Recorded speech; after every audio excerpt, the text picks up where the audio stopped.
I think that when we think about our landscape across the city, we are typically thinking about the built environment.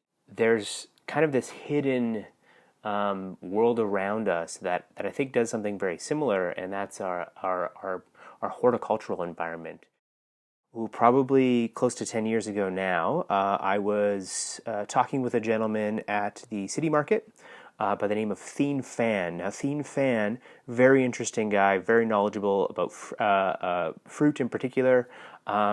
He is from Malaysia, but has worked for Albert Agriculture, or worked for Albert Agriculture for 24 years.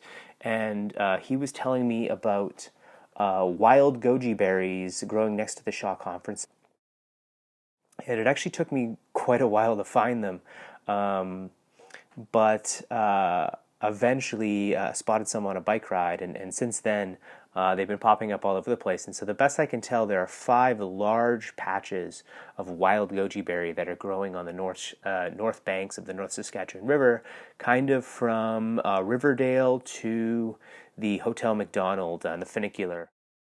And so there's the next thing that kind of comes to mind is well, goji berry is not from here. Goji berry you find in China, you find in the Himalayan mountains. What is goji berry doing here in Edmonton, Alberta? And so through a little bit of poking around, um, it's become a little bit not too difficult to link those goji berries with the Edmonton's Chinese community. And so if you think about the site of where these plants are growing, they're really at the very end of what was historically Chinatown here in the city of Edmonton.